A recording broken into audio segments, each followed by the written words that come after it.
noches. En primer lugar, bueno, el agradecimiento que corresponde a esta actividad, a esta iniciativa de la Junta Departamental y en particular a la idea que tuvo el presidente de la Comisión de Cultura, Iván Jesús Bentancor, y que felizmente hizo eco en todas las bancadas que representan acá la voluntad de los floridenses y que se dedican a la tarea legislativa y política como corresponde, y que creo que también hace bien de vez en cuando hacer un alto en el camino de los avatares de la política y hacer este intento inicial de comenzar también a aportar en el ámbito de la cultura, en este caso el conocimiento histórico. Por lo tanto, tanto el doctor Hilario Castro Treza como Alberto de la Maita Rodríguez, docente de prestigioso Florida y gran investigador que se ha sumado a esta velada, nos hemos coordinado un poco lo que sería incursionar, porque es eso, es una primera incursión en un tema tan vasto, tan complejo y polémico como puede ser el de aproximarnos a una temática como esta de la identidad. Llamémosle la etapa final, la identidad nacional, ¿qué es eso? Pero el proceso previo a eso, a lo que nos llevó a hoy ser lo que conocemos como uruguayos. Entonces eso evidentemente es toda una temática muy ardua en la cual ha trabajado mucho, grandes investigadores, y como todos estos temas, las opiniones son diferentes. Las valoraciones que han hecho quienes han actuado en esta área tan urticante a veces incluso, porque cuando uno tiene que ver la génesis de un pueblo determinado, cada país y cada pueblo tiene una historia y no siempre es exactamente como nos enseñan. Y en el caso de Uruguay es un caso donde evidentemente ofrece otras dificultades que hemos, más allá de que el doctor Castro y el profesor Lamaita tienen sus opiniones y yo tengo la mía, coincidimos en muchos aspectos, pero en otros de pronto no. Y seguramente entre ustedes también pasa lo mismo. Por lo tanto, nosotros estamos, en primer lugar, agradeciendo esta oportunidad y a su vez felicitándolos por la idea de generar una instancia como esta que de pronto puede generar otras en un futuro. Hoy, en este tiempo disponible, es simplemente un puntapié inicial. Hemos tenido que, obviamente, más o menos en bloques de 15-20 minutos, de aportes puntuales en la fase inicial, ¿no? Habrá después, y creo que eso es muy importante, y ojalá sea así, que una vez publicado estas valoraciones que vamos a hacer los tres, que ustedes también, entre nosotros, tengamos un intercambio de puntos de vista, de opiniones, porque acá, en esta temática, no hay nada escrito así en hierro, digamos, que se pueda decir que es una verdad absoluta, más allá de algunos documentos que a veces determinan ciertas verdades. Ahora bien, yo en la parte mía inicial, yo traje aquí unas filminas un poco de modo de profeso, disruptivo, algunas imágenes que ustedes pueden apreciar ahí en la pantalla. Ustedes están viendo un mapa que algo les suena mal, hay algo que está incorrecto ahí, ¿no? Evidentemente que la cabeza nuestra está educada de determinada forma, por algo tenemos un nombre, tenemos un apellido, tenemos un barrio, tenemos una casa. Entonces es natural que la sociedad y los pueblos también necesitan tener una referencia para poder andar por la vida, por la historia. Y bueno, y la trayectoria vital del pueblo oriental, que fue la primera fase de lo que se generó aquí una vez que se asentan los españoles en estas latitudes, es la necesidad de tener un territorio. Entonces ahí hay que determinar ciertos parámetros y obviamente decisiones arbitrarias, cómo se llama un lugar y cómo nos ubicamos. Entonces la ubicación correcta sería de que ahí el plano que nos ubica, desde el cual nos educaron, que es el hemisferio norte, que es el sur, nos va referenciando. Y eso es un tema que se le va a plantear y se le plantea a cualquier futuro pueblo que pretende ser una sociedad organizada, que pretende ser en una etapa más superior una nación, si lo puede ser, si puede lograrlo. Entonces, ahí hay un desafío que tiene, a veces, un poco esto es a los efectos ilustrativos, ¿no? Un artista uruguayo como Torres García que dijo que el sur es nuestro norte. También, ahí, cuando uno ve, bueno, ahí está la banda oriental, ahí está la provincia oriental, la Cisplatina, el estado oriental de Uruguay. Nos parece un poco raro. Pero nosotros vamos a tener que ubicar primero para poder saber por qué el tema de los orientales, que es el gentilicio que empieza en determinado momento, allá por 1800, a principios del siglo XIX, a generarse para identificar a los habitantes de donde estamos hoy nosotros. O sea, acá hay una premisa básica. No se puede aproximar nadie a la historia sin tener una referenciación geográfica clara, territorial. Entonces, en ese proceso, como ustedes van a ver ahora en este otro plano, que simplemente son los planos que uno adopta arbitrariamente, una vez que se establece este pedazo, estos territorios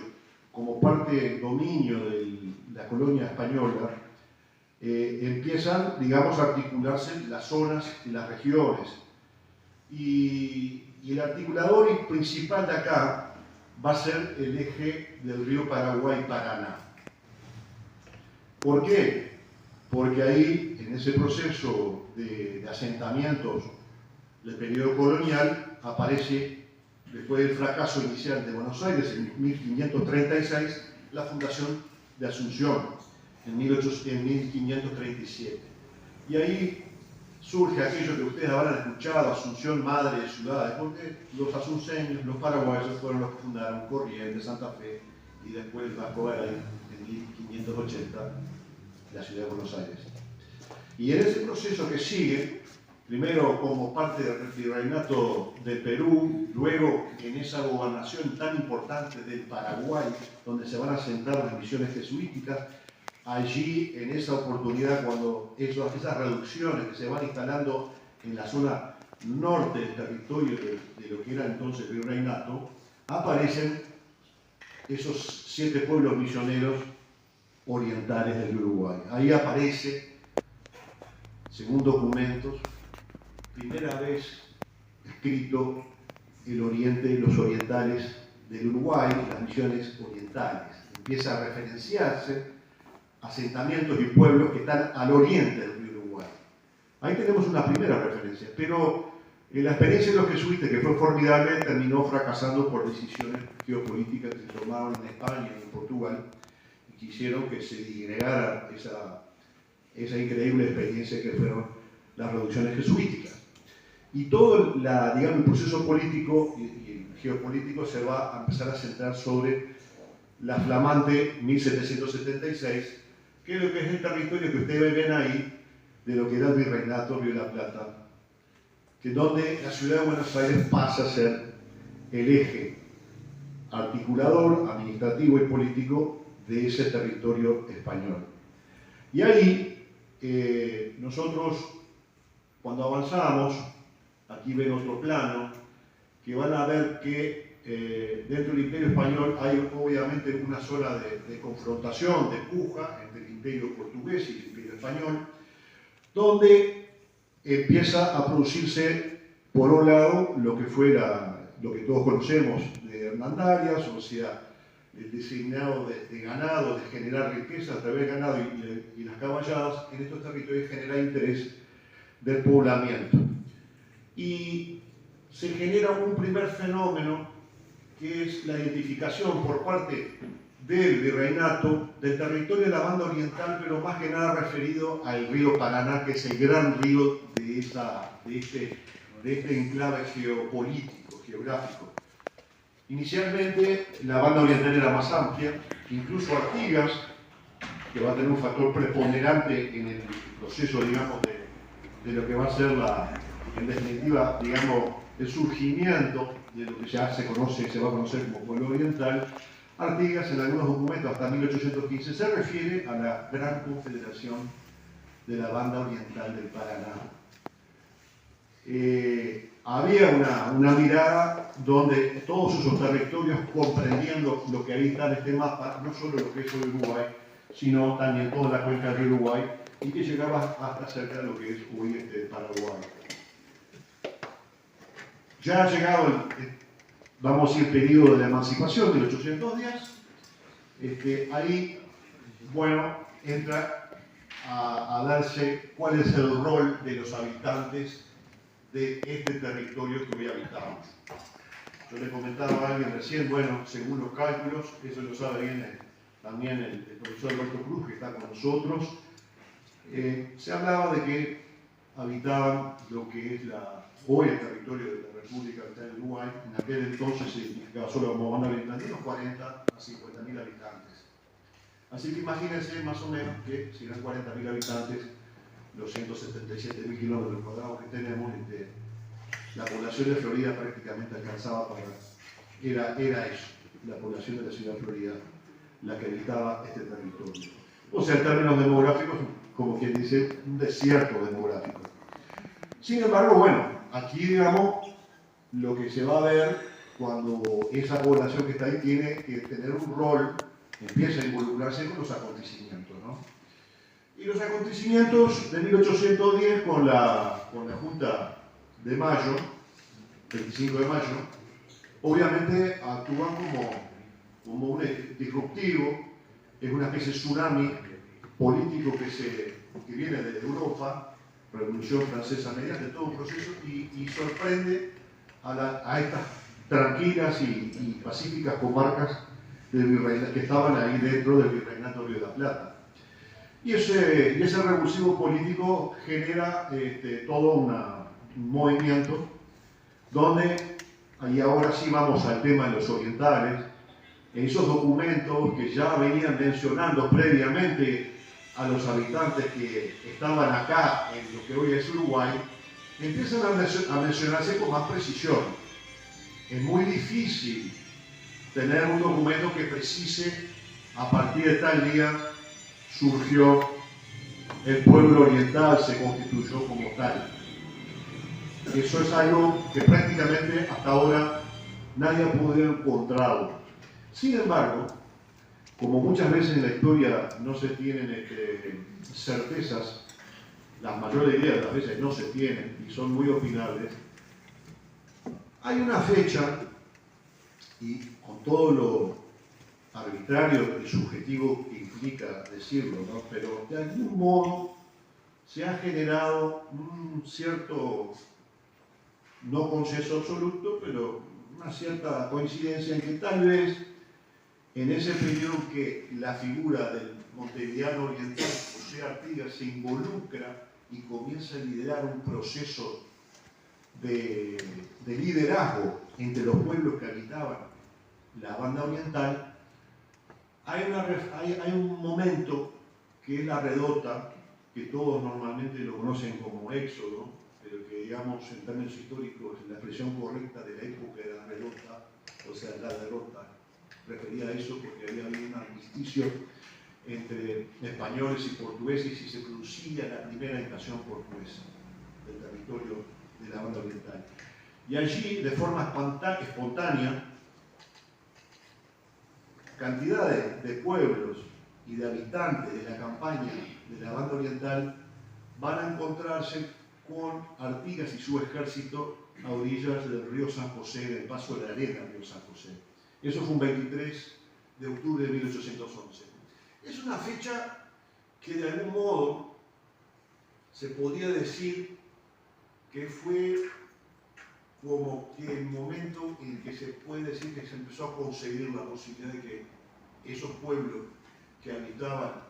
la campaña oriental, Montevideo la estoy excluyendo y profesamente, que eso es un tema que lo podemos hablar después, el tema de Montevideo, porque todo el protagonismo de todo este proceso es de los habitantes de la campaña oriental, todos, absolutamente. Montevideo va a estar bastante ajeno a todo eso, Montevideo va a estar, no siendo un año y medio que estuvo bajo la jurisdicción del artiguismo entre el 15 y el 16, prácticamente hubo en manos españolas, hubo en manos porteñas, hubo en manos portuguesas. Realmente el protagonismo en el proceso de formación del orientalismo y lo que va a terminar siendo una suerte de nacionalidad oriental es de los habitantes de la campaña, y eso es un dato no menor que lo tenemos que tener muy presente. Obviamente que ahora, 200 años después, de pronto, y no tienen culpa los montevideanos de ahora, ¿no? Estamos hablando de los montevideanos de aquel tiempo, que tenían otros compromisos y otros intereses de carácter comercial y portuario que estaban ligados mucho más todavía con la madre patria España. Entonces hay explicaciones a eso. Pero el protagonismo va a ser de los pueblos del interior de la campaña, y eso incluye a la Villa San Fernando de la Florida. Eso incluye a nuestra villa también. Y entonces acá, en el río San José, en el Paso de la Arena, de forma espontánea se genera este movimiento donde va a haber esto que se llama la redota, donde las familias enteras se van a ir juntando y van a seguir el ejército de Artigas y van a terminar anclando en el territorio entrerriano, en el Ayuí, por 5 meses. No que fuera un territorio extraño, era también para ellos territorio patrio, patria como tierra a la que uno pertenece en ese sentido, el concepto de patria. O sea, el estricto, el de que define de que cuando una persona, cuando un núcleo humano siente que ese pedazo de territorio le identifica y le es parte, y que le da el sustento y que en él desarrolla todas sus actividades. Ese territorio fue 5 meses el campamento de esas 5, 6, 7 mil, no se sabe con exactitud, de los orientales que van a estar ahí. Entonces aquí esto fue uno de los tantos, digo, porque hay varios que lo pusieron esto, pero tengo ahora presente el doctor Carlos Maggi, un abogado que incursionó en su momento en el tema y bueno, lo daba como la fecha de nacimiento de la nacionalidad, este campamento que se dio el 23 de octubre de 1811 en el Paso de la Arena del río San José, no en el nuestro. Bueno, a partir de ahí se van a generar más instancias de afirmación, por un lado, de los elementos fundamentales que de alguna manera van a comenzar a generar un sentimiento de pertenencia de una serie de pueblos dispersos que se juntaron ahí, que convivieron en esa redota, que estuvieron desde el octubre del 11 y que llegaron a Florida en enero, febrero del 13. Estamos hablando de que estas 5, 6, 7 mil habitantes que empezaron a sentir ese sentido de unidad, por un lado, un factor fundamental, como ocurre siempre en estos procesos, de un liderazgo. Y el liderazgo fue la del caudillo oriental José Artigas. Fue el individuo, más allá de que tenía sus lugartenientes, sus puntos de apoyo, pero era la figura referente que le daba de alguna forma la certeza de que estaban protegidos esos hombres y mujeres, niños también, esclavos, porque estábamos en época de la esclavitud, estaban todos ahí protegidos por este liderazgo, que es el de Artigas. Y de ahí se generan también decisiones políticas, que las adopta Artigas, muchas de esas decisiones en asambleas, donde participaban quienes estaban en esta redota y quienes después, cuando llegan en un proceso de culminación a lo que viene a ser el Congreso de Tres Cruces, ya en abril de 1813 en las afueras de Montevideo, donde de alguna manera se precipitan y se toman decisiones ya de articulación, de pensamiento político, de lo que muchos consideran una suerte de ideario político, que son esas instrucciones del año 13, que son 20 artículos que no los vamos a analizar hoy, y es donde yo voy a finalizar un poco el aporte mío para después que lo continúe Hilario, que va a centrarse en el periodo siguiente. Las instrucciones del año 13 toman una serie de decisiones en virtud de una circunstancia muy particular que no hacen precisamente y efectivamente al tema de determinar el orientalismo como tal o la orientalidad orientalidad como tal. Digamos, las instituciones del año 13 realmente son una necesidad porque ese pueblo también a su vez tenía una historia común con otros pueblos del viejo virreinato de Río de la Plata, de lo que hoy es Entre Ríos, Corrientes, Santa Fe, Buenos Aires, Córdoba, porque se iban a reunir en una asamblea constituyente para ver cuál era el rumbo político. Y Artigas, como todos sabemos, y quien no lo sabe lo tiene que asumir así, nunca tuvo la determinación y la vocación, sino que al contrario, de buscar una fragmentación de ese concepto de nación que tenía Artigas, que era ese gran espacio de virreinato y que incluso, de acuerdo a documentos e intercambios epistolares con otros prohombres y otros caudillos, llámese José de San Martín o llámese Bolívar, tenían un poco un proyecto sudamericano mayor porque querían de alguna manera hacer una versión hispanoamericana de una organización confederal que aglutinara al estilo de la Gran Confederación del Norte, como ocurrió en 1776 en Estados Unidos, hacer algo similar adaptado a estas latitudes. Por lo tanto, el interés fundamental no era de generar aquí o crear un país por parte de Artigas. Lo que sí Artigas hizo en ese momento fueron dos cosas muy importantes. Y ahí es donde vemos que hay otro salto hacia adelante en el proceso de construcción de los orientales como un sentimiento identificatorio de una serie de pueblos de la campaña. Allí hay una determinación sobre el territorio, el artículo 8 y 9, que dice que desde el río Uruguay hasta la fortaleza Santa Teresa va a ser el espacio de la provincia y ahí convoca a los pueblos que después van a determinar quiénes los van a representar en esa constituyente de Buenos Aires, y también ahí en el 9 determina los 7 pueblos misioneros, Tacuarembó, San Rafael, Batoví y Santa Tecla, que en ese momento habían sido usurpados por portugueses y que también tenían que ser parte de esa provincia. Por lo tanto, el elemento de la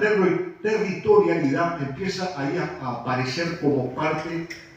de ese pueblo oriental. El sentimiento, de alguna forma, empezó ahí a vislumbrarse en el proceso de emancipación. De pronto,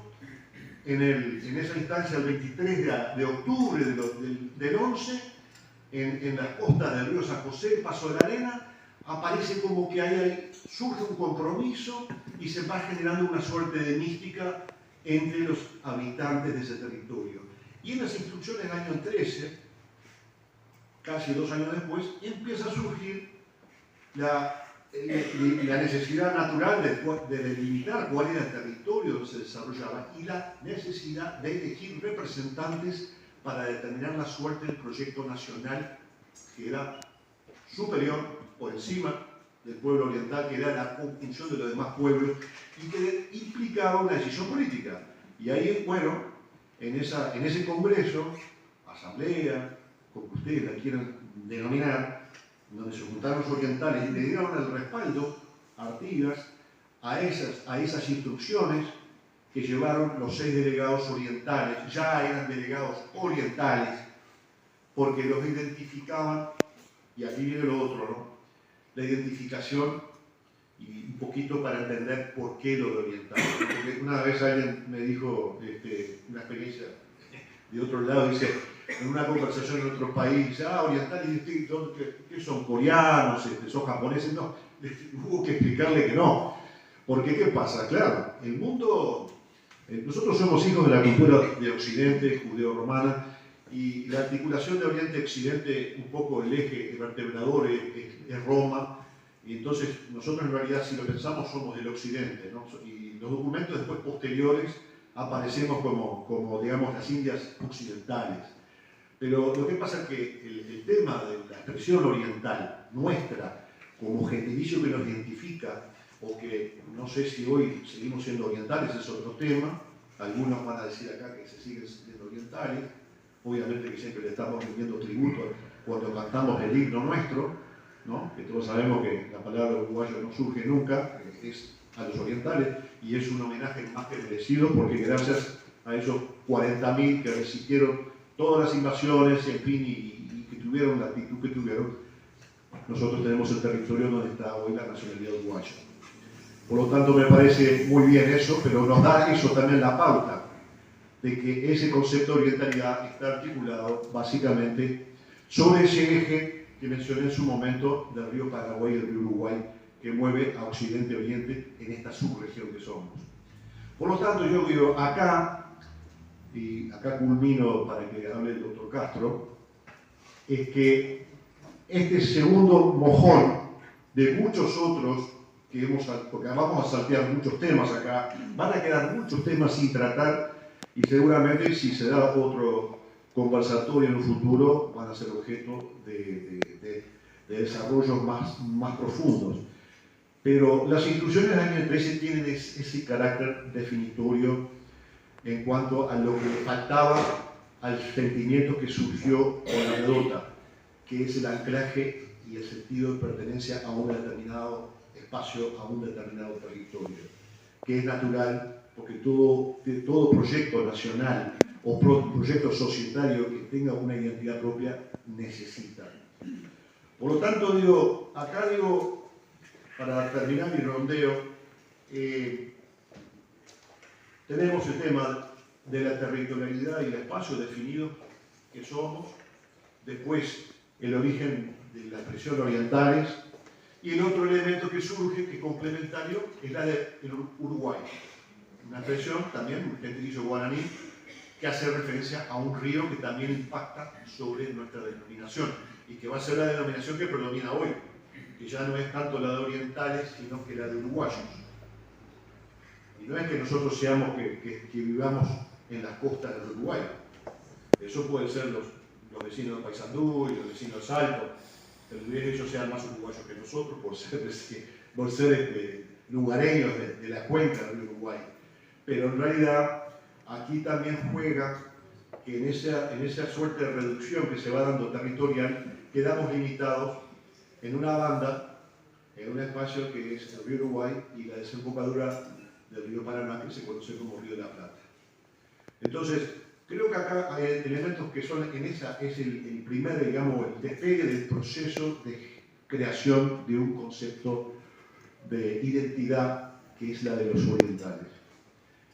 No vamos lo hemos hablado con Hilario, con Alberto, a arriesgar autodefinirnos todavía ni como nación, ni como Estado, porque esto fue todo un proceso gradual